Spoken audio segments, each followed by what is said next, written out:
Bonjour, bonsoir, bonne nuit, suivant l'heure de visionnage de cette vidéo. Nous sommes aujourd'hui le lundi 28 janvier 2019. Nous rendons grâce à Dieu d'être vivant.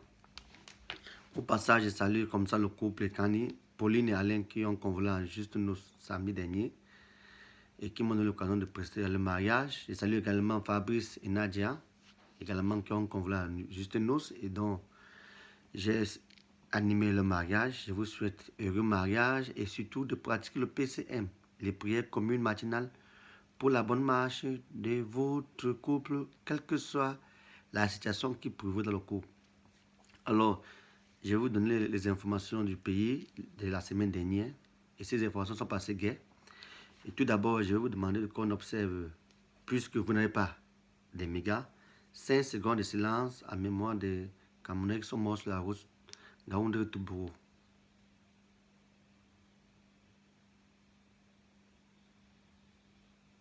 Ok, merci d'avoir observé 5 secondes. Sur l'axe Gaoundé Toubou, il y a eu 23 morts. Ce qui m'indigne, c'est que c'est passé quasiment inaperçu, comme dans la rubrique de faits divers.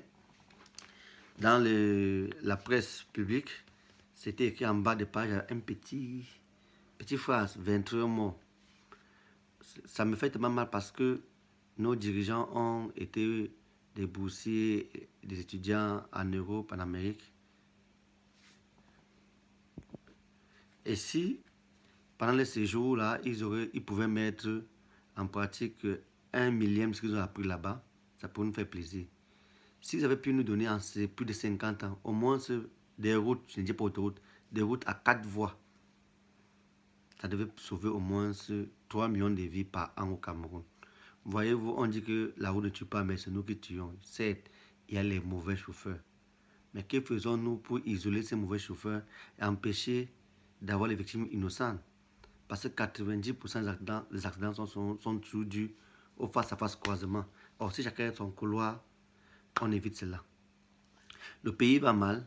Samedi, il y a eu lancement de la première journée du championnat du Cameroun de football. En grande pompe, en Mondiovision.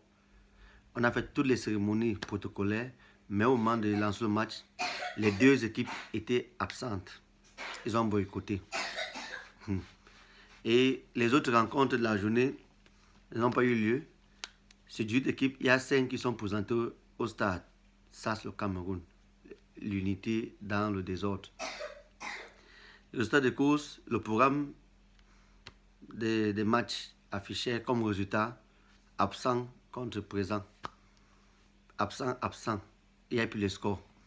Et le président de la Ligue, lui, a dit que celui qui ne vient pas au deuxième match, il sera déclaré forfait général. Ça m'amuse, hein.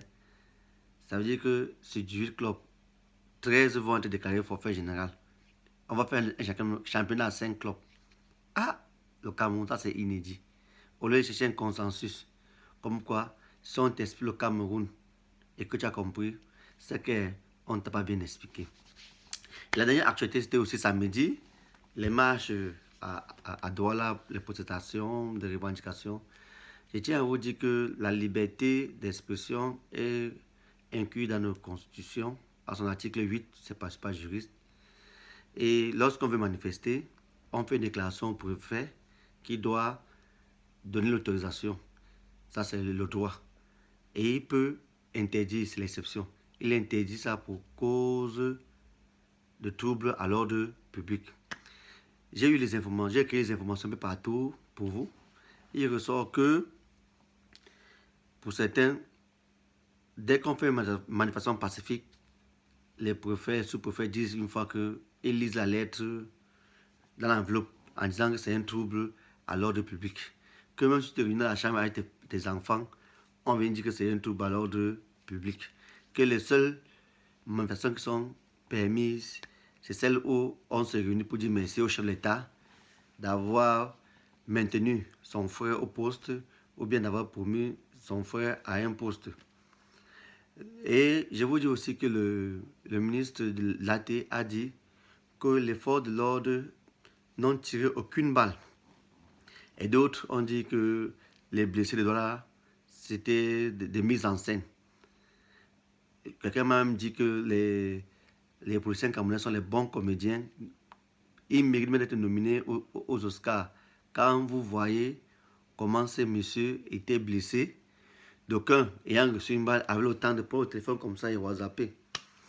Ah, moi je n'ai pas mon opinion dessus, mais je dis seulement ce qu'il en est. Et cher préfet, cher sous-préfet, pour ma part, ceux qui veulent manifester, veulent marcher, hein, pardon, laissez-les marcher. Quand vous interdisez, vous donnez le crédit à eux. S'ils veulent marcher, aidez-les même à courir. Ça va aller mieux. Laissez-les. Quand on interdit, ça donne plus de crédit au mouvement. En Europe, bon, en France, ils ont les gilets jaunes. Ils marchent beaucoup. Mais chez nous, ici, là, on a les gilets rouges.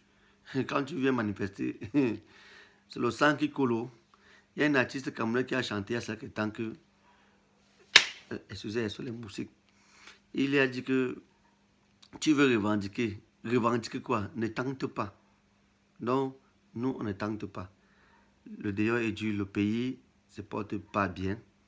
Nous ne voulons pas le sang et nous devons prier Dieu, mettre les genoux à terre, prier pour que le Cameroun ne sombre pas dans le chaos. Je vous remercie. Aujourd'hui, c'était un peu une revue des activités tout récentes du pays. On n'était pas là pour y aujourd'hui. Et je vous souhaite comme ça bon week-end et à lundi prochain, s'il plaît à Dieu. Je parle